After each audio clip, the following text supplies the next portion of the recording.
And I'm Abby. And you're watching Get the Kids Cooking. Today we're here at Greensboro, Vermont at Jasper Hill Farm. And we're going to learn how to make cheese. And I'm going to taste my favorite blue cheese. Me too. Let's go. We're here because this is where it all starts. Good milk from good cows. Once all the milk's in, we start the cheese making process.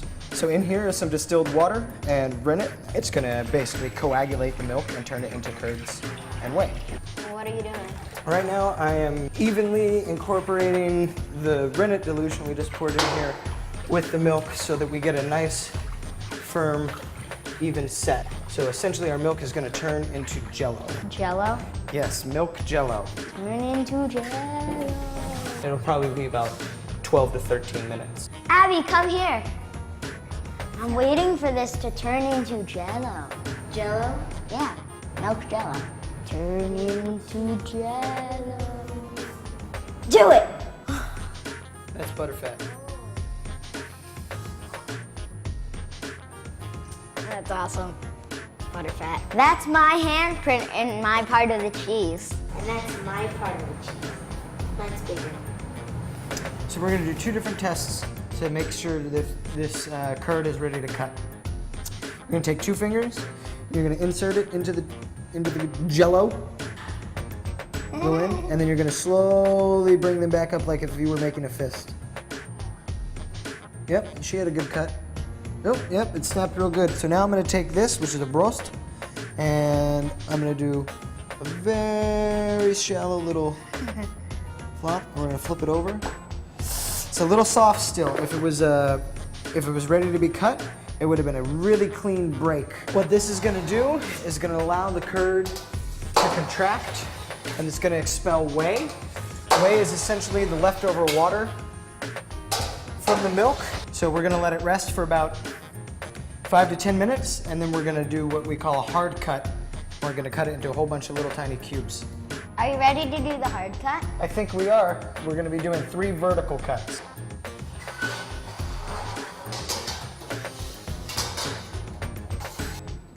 Keep it straight, yeah. Oh, that's hard. Harder than it looks, right? Yeah. The next cut we're gonna do is gonna be horizontal, and that's gonna turn all these strips of curd we have into nice little uniform cubes. Oh. I would probably use both hands there, man. Well, there you go, showing some muscle. Let's turn it. Okay, let's do Let's do this. this. Nice. What does that feel like? This is so nice. Right? Ah, Nice little this cubes. is so awesome. Can you believe that this used to be milk? No. I know, right? Oh, it feels so nice. What are you doing? Well, right now, CJ and I, we're scraping baling. This is the same cheese that we were making upstairs. See all these little nooks and crannies? Yeah. That would all turn into rind, the outside of the cheese, which it's edible, but it's not as delicious as the inside of the cheese. So by spreading the paste around and smoothing out all those little divots, we're able to get a better yield, so more cheese, less rind, and more even rind development. Oh, so that's the that's gonna be the top. Yep, I mean, the that's side the of top or the bottom, however you want to look at it, and then it's going to grow about an 1/8 to 1/4 inch thick shell rind. Look at this, Abby. These are the molds. They put their cheese in. Okay, so they would take the molds out and then scrape them? I don't know. Maybe we should go ask them. Do you put the cheese after you've shaved them into the molds or before? Nope. These cheeses are 3 days old, and on the 3rd day they get taken out of those forms, and then they get scraped. On the 4th day, they rest, and they're able to develop some blue and some yeast on the outside. And then on day 5, they get salted. And then on day 6, they get salted and then sent across the street to the caves. Can I touch the cheese? Do you have $60? Not on me. Well, I think I should do it then. Yeah. You should. Okay. So right now we're gonna salt. We're gonna put some on the top. Turn it over on its side.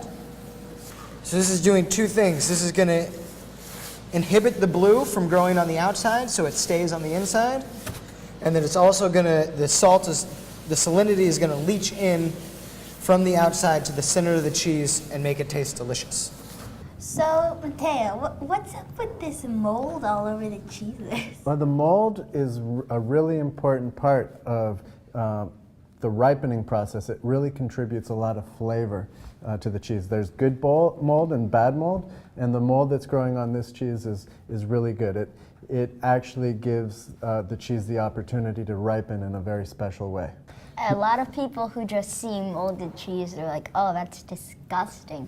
Why would anybody want to eat mold? You know what the blue in a blue cheese is? Mold. It's mold. You know what the white on the outside of a camembert or a Constant Bliss is? It's mold.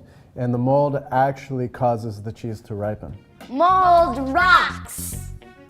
All right, so one of the most important things is to taste cheeses in the right order. You want to taste them from the mildest to the strongest. So we're going to start with Weybridge, which is a cheese that's made down the road by another farm in Addison County, the Skolton farm. It's a little lactic soft cheese. You see that white mold? Huh? This is Constant Bliss, which we make. The mold makes it kind of oozy and gooey, just like a brie. It's good. Cabot cloth-bound cheddar. Try that. Tell me what you think. It's kind of got a sweet butterscotchy flavor. Oh, it's sweet, really, really sweet. It's like candy, but it's cheese, right? It's sweeter than any single cheese I've ever tasted. This is called Winnemere, and it actually has cambium, which is the living part of a spruce tree, which is what holds it together. It's a pretty soft cheese. This is good cheese.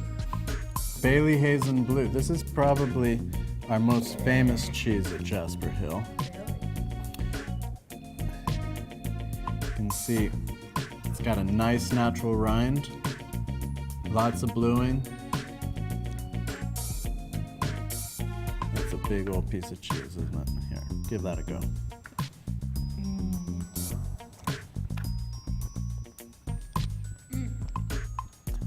That's Favorite cheese. We're nowhere near done with this yet. Oh, but we'll get through it, won't we? yeah. Here, have another go. Yeah.